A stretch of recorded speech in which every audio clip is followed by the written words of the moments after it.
Okay, so now we will start strategy 3, which is rigorous student products. And again, I'm Brian Dino, one of the digital coaches for Northwest Region. And co-presenting with me is Matthew Willems, who is a digital coach for Central Region.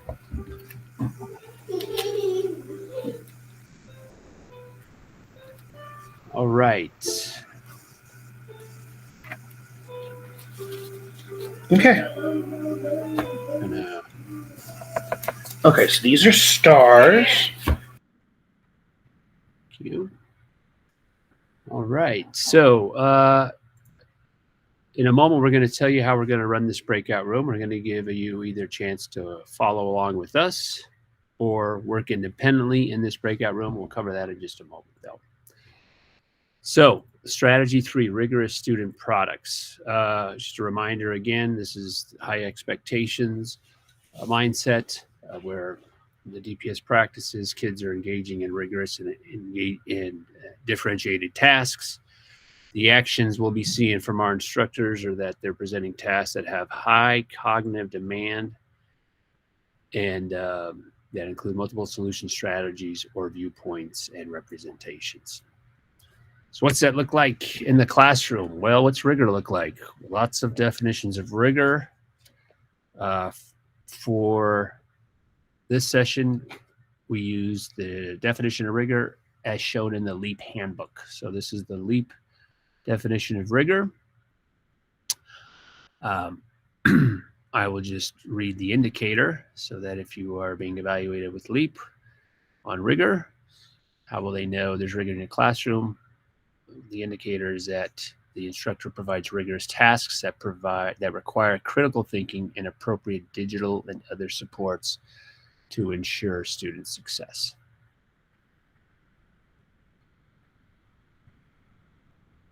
A few highlights about rigor, what it is not. So it is not giving more work. It is not the teacher carrying the cognitive load, doing most of the thinking, most of the work in the classroom. That is not rigor. It's not giving above grade level work. And it's providing the appropriate scaffolding and support. What rigor is we're students. You see them carrying most of the thinking, the cognitive load, challenging their thinking. It's not about, it's more about depth, not necessarily difficulty. And of course, it involves complex cognitive processes. So if you're planning for rigor, just some design notes here. If you're trying to design a rigorous lesson, you want to think about what are the students producing, what are their products, and you can involve them in creating rubrics. So how are we going to evaluate your performance or the work that you do on this product? You can have them create the rubrics. Matthew will talk about that in a moment. Of course, have them explain their why, their thinking, but root the lessons in the why. Why are students doing this? And we're going to show you 3 ways to incorporate rigor into your lesson planning. One other resource, again, if you really want more resources on rigor, there's some other links here that are used in various curriculums in DPS. So there's the depth of knowledge rigor link here. Let me just blow this up.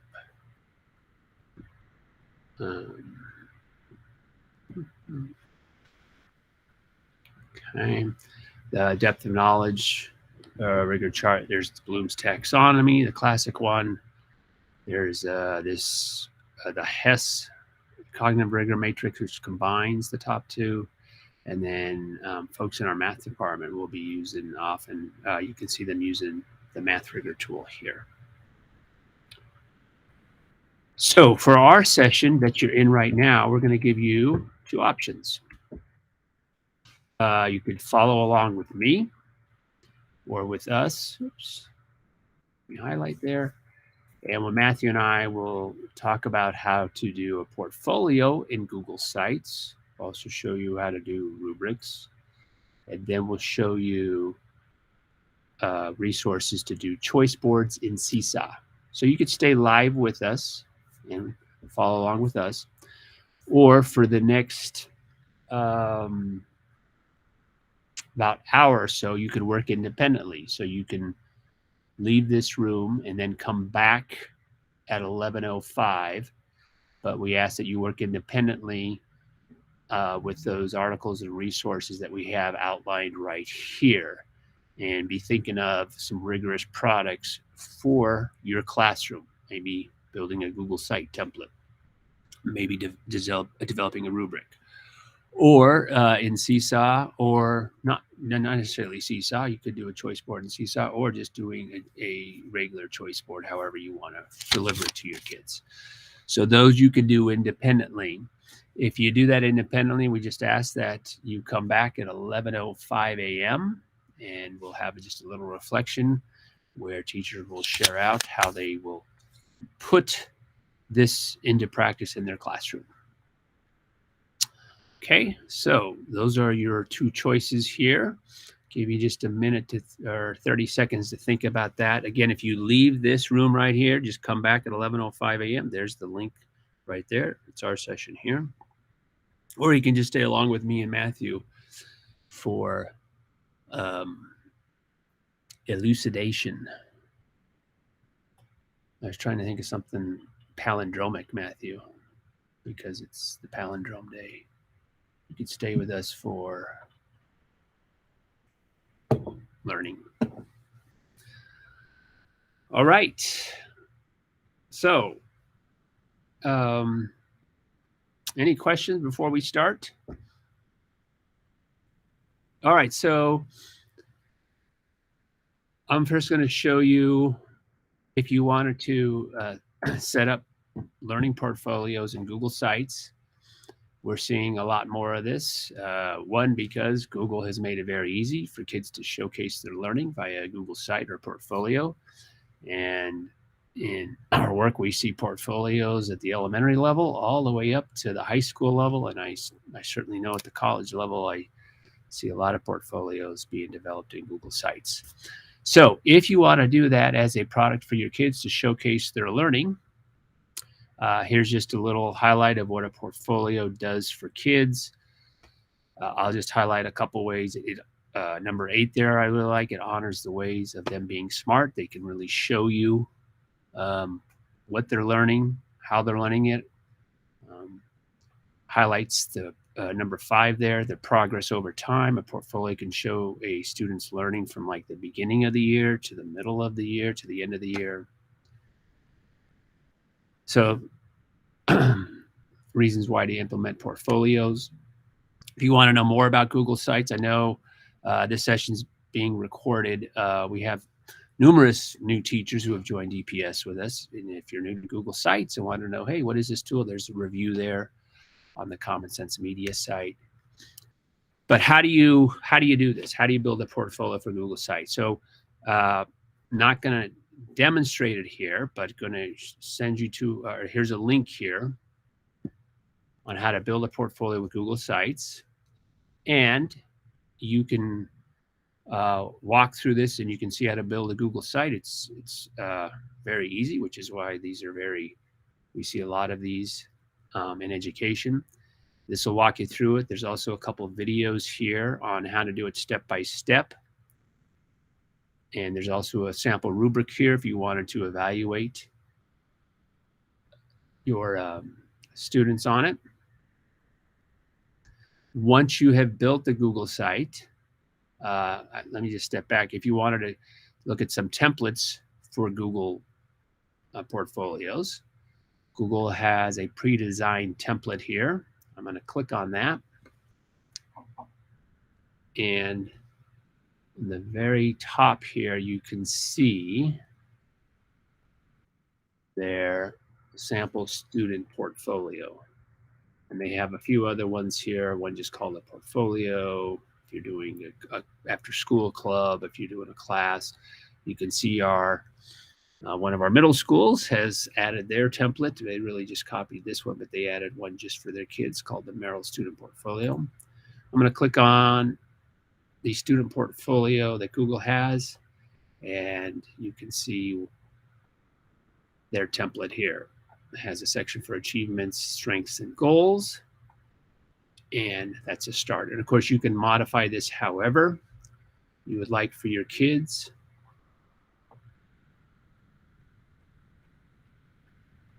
And then once you have set up what you want in the portfolio, you can make a copy of it. So in the Google Sites, they have a very simple function that says make a copy. And you can make a copy of that, and you can share it out to your students with instructions on how they modify the site to put in evidence of their learning. So a fairly easy portfolio site, fairly easy to build portfolios with Google Sites.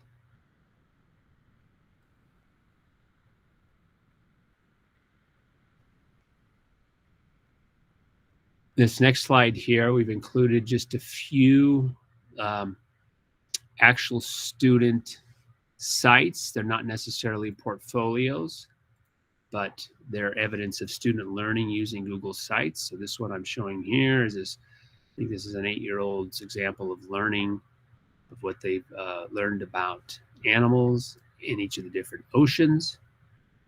And there's one example.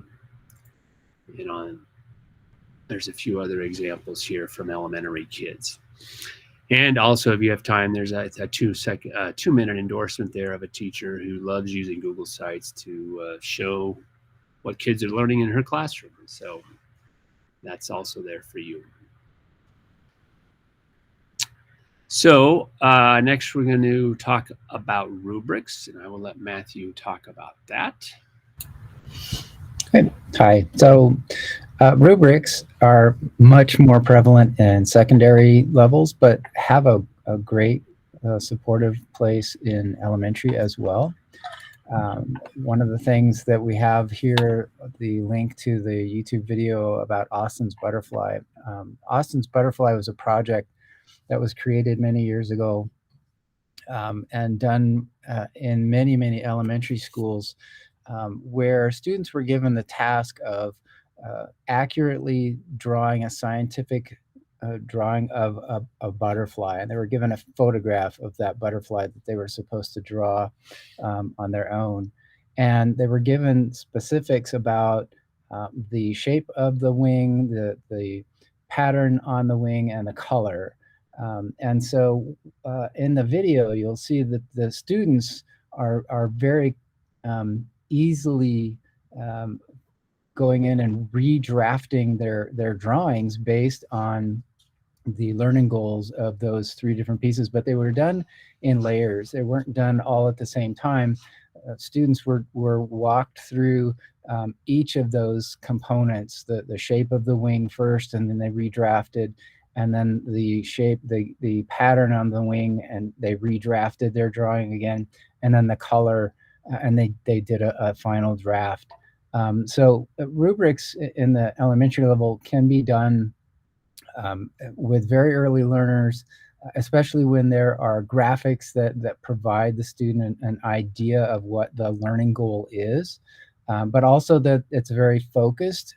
Each piece of the rubric is discrete, but they each layer on each other to provide a whole. So a rubric shouldn't be all encompassing in one line, but each line should be very specific. The next thing down is an article from University of Colorado, co-creating rubrics with students, and it provides you with a 5-point outline of how to do that. You can see the explanation for all of those components in the article itself. The next link is a nice example of a graphic-oriented rubric. This is an art with Mr. E, very kid-friendly, also very, because it's more graphic-oriented, it's also more accessible for students who are using English as a second language. So rubrics also come from standards. And if you need a link to the Colorado State standards, which are mostly used in DPS across the curriculum, the link is there. And down below that, there's a standards-based rubric from the grade network that helps you walk through that. Basically, what you're doing is you're placing the standard itself, the very detailed piece of the standard in the learning target.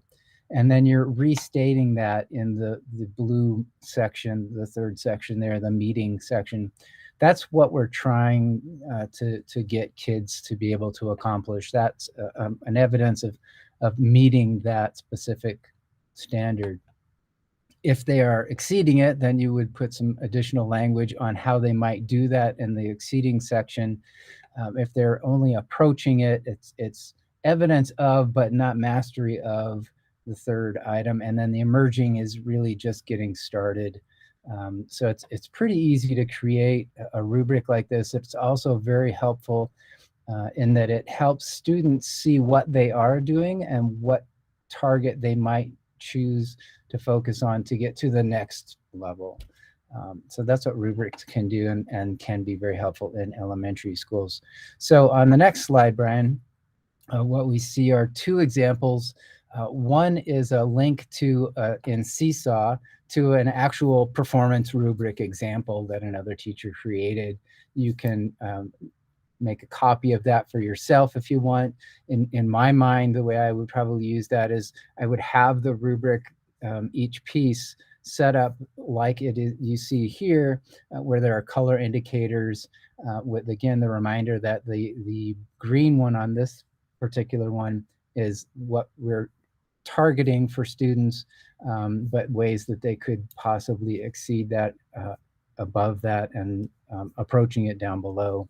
And students could very easily have this graphic on a page and circle or annotate where they are in their process by then they would be self-evaluating. And that meta process is, again, another indication of rigor. So it's a great way to introduce students to thinking about their thinking. And a great way to demonstrate that so that it can be something that's observable in your classroom. The other example that we have on this slide is from Google assignment. If you happen to be using Google Classroom, when you're editing an assignment, you have the option over on the lower right corner to add a rubric, and it opens up a very easy spreadsheet-like rubric maker. Very easy to add those either in Seesaw or in Google Classroom. So, hope that helps. Thank you.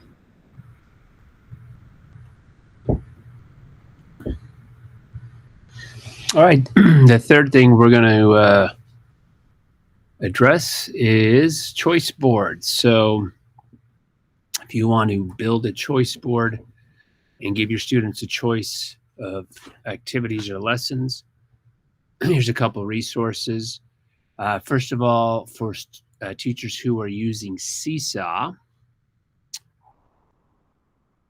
there at the top link here, there is a link to various choice boards in DPS, and some are elaborate and others are pretty simple to make here. This first one, the teacher is really just, she has a word choice board and she put it into Seesaw so her kids had access to it electronically. There's a specialist choice board. There's 100 days of learning choice board, math choice boards, a snow day choice board, and reading choice boards. So lots of choice boards to look at. And here's how you can find those if you're using Seesaw. On this graphic here, I found those by typing, you're in Seesaw, and you go to your activity library, you type in the words choice board, and I searched for my schools and the district, and you can see that brought back over 250 activities. This is just within DPS, and so you can search outside of there too and find many others. But that's how I found a lot of DPS teachers are using choice boards in Seesaw. So you can bring those right in to your Seesaw. There's another example there of subtraction math games in Seesaw. If you want to build one from scratch, I'm not going to lead you through that, but there is a video here. It's about I think it's a 4-minute video of a teacher demonstrating how to build a Seesaw choice board from scratch using Google Slides. It's pretty straightforward. There's a link to the video here on the bottom, and you make an interactive slide in Google Slides, and then you bring it into Seesaw, and then you can change the activity however you'd like. If you want this exact activity, let's click on the link, the CSI Activity Link, and there it is right here. So you could save that activity to your Seesaw, and I'm doing that right here. And I just now have brought that activity into my library, as you see right here. And then I can modify it. So I could go right in and I can modify that activity, maybe change up the links or the graphics, or I can use that original activity since it's now, if I want. It's all up to you. But again, just depends if you want to create your own lessons or modify other ones. But that link is now available to you. So that's how to do a choice board in Seesaw. And of course, you can also just do it in Google Slides or and distribute it through Google Classroom. However, you are getting resources to kids.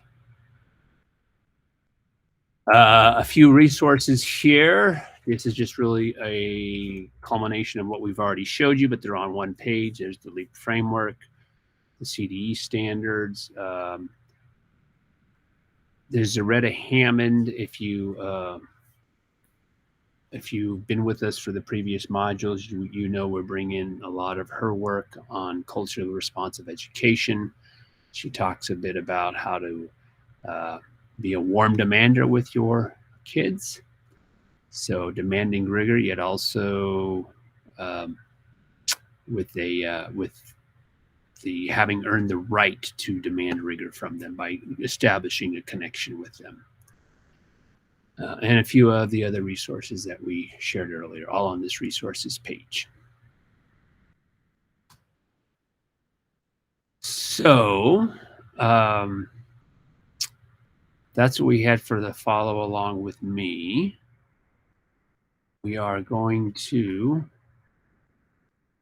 let you play a little bit with what we showed you so you can get some hands-on experience.